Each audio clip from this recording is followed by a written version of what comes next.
রাষ্ট্রীয় পুরস্কারপ্রাপ্ত মৎস্য হ্যাচারি বাই বাই হ্যাচারি ও নার্সারির পক্ষ থেকে সকল মৎস্যচাষী ভাইদেরকে জানাচ্ছি প্রাণঢালা শুভেচ্ছা। মনোসেক্স তেলাপিয়া সম্পর্কে গুরুত্বপূর্ণ তথ্য নিয়ে আমি সাকিব হাসান নাইম আপনাদের মাঝে হাজির হয়েছি। প্রিয় দর্শক, মনোসেক্স তেলাপিয়া সম্পর্কে জানার আগে আমাদের জানতে হবে কিভাবে বাংলাদেশে তেলাপিয়া এলো এবং কী প্রক্রিয়ায় তেলাপিয়া থেকে মনোসেক্স তেলাপিয়া তৈরি করা হয়।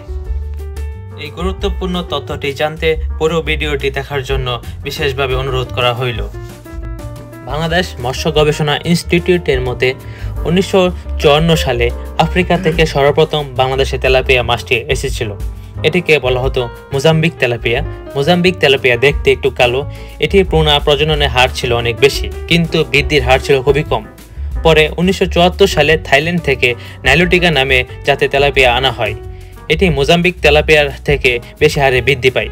1994 সালে ফিলিপাইন থেকে বাংলাদেশে আসে গিফট তেলাপিয়া, যা নাইলোটিকা তেলাপিয়া থেকে 60% হারে বেশি বৃদ্ধি পেয়ে থাকে। ফিলিপাইনি গিফট তেলাপিয়া বাংলাদেশে আসার পরেই বাংলাদেশে তেলাপিয়ার জনপ্রিয়তা বৃদ্ধি পায়। সময় হিসেব করলে 90-এর দশক থেকেই বাংলাদেশে তেলাপিয়ার জনপ্রিয়তা তৈরি হয়। বাংলাদেশ মৎস্য গবেষণা ইনস্টিটিউটের একাধিক কর্মকর্তা মনে করেন গিফট তেলাপিয়া আসার পর সময়েই তেলাপিয়ার সোনালী সময় হিসেবে বিবেচিত হয়। জেনেটিক সিলেকশন পদ্ধতির মাধ্যমে গিফট তেলাপিয়ার জাত উন্নত করা হয়েছে, যা এখন সুপার তেলাপিয়া নামেও পরিচিত। গিফট তেলাপিয়ার জাতটি অন্য যে কোনো তেলাপিয়ার জাত থেকে 50 থেকে 60 ভাগ বেশি উৎপাদনশীল। বর্তমান সময়ে বাংলাদেশে যে তেলাপিয়া চাষ হচ্ছে তা হচ্ছে গিফট মনোসেক্স তেলাপিয়া। প্রিয় দর্শক, এখন আমরা জানব মনোসেক্স তেলাপিয়া কি এবং এটাকে কিভাবে চাষ করা হয়। বাংলাদেশ মৎস্য গবেষণা ইনস্টিটিউটের একটি সূত্র বলছে প্রতি বছর বাংলাদেশে 600 থেকে 700 কোটি মনোসেক্স তেলাপিয়া মাছ উৎপাদন করা হয়। তেলাপিয়া থেকে বাচ্চা উৎপাদনের পর বিশেষ একটি হরমোন প্রয়োগ করে তেলাপিয়াকে মনোসেক্স করা হয়, অর্থাৎ হরমোন প্রয়োগের মাধ্যমে সকল তেলাপিয়াকে পুরুষ তেলাপিয়ায় রূপান্তরিত করা হয়।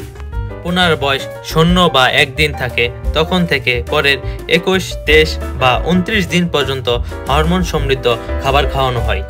এই সময় পার হওয়ার পর সকল নারী মাছ ডিম দেওয়ার ক্ষমতা হারিয়ে ফেলে। সাধারণত এটাকেই মনোসেক্স তেলাপিয়া হিসেবে গৃহীত করা হয়। তেলাপিয়া মাছ চাষ করার আগে অবশ্যই আপনাকে সঠিক পরিকল্পিতভাবে পুকুর প্রস্তুত করতে হবে, কারণ পুকুর প্রস্তুতি হচ্ছে মাছ চাষের সফলতার প্রথম ধাপ। পুকুর প্রস্তুতির সময় আপনাদের লক্ষ্য রাখতে হবে পুকুরের আশেপাশে যেন কোনো গাছপালা না থাকে এবং পুকুরে থাকা অবাঞ্ছিত মাছগুলোকেও নিধন করতে হবে। আপনারা প্রতি শতাংশে 300 থেকে 350 পিস মাছ ছাড়তে পারবেন। ফিলিপাইনি জাতের গিফট তেলাপিয়া মাছ 5 মাসে 700 থেকে 800 গ্রাম ওজন হয়ে থাকে। প্রিয় দর্শক, আপনারা জেনে খুশি হবেন 2009 সালে মাননীয় প্রধানমন্ত্রী জননেত্রী শেখ হাসিনা কর্তৃক বাই বাই হ্যাচারি ও নার্সারি তেলাপিয়ার জন্য রাষ্ট্রীয় পুরস্কারটি গ্রহণ করেছিল। আমরা প্রতি বছর 8 থেকে 9 কোটি মনোসেক্স তেলাপিয়া মাছ উৎপাদন করে থাকি এবং তা সুনামের সাথে বিক্রি করে থাকি। প্রিয় মৎস্যচাষী ভাইয়েরা, বাই বাই হ্যাচারি ও নার্সারিতে আপনাদেরকে সর্বদাই স্বাগতম।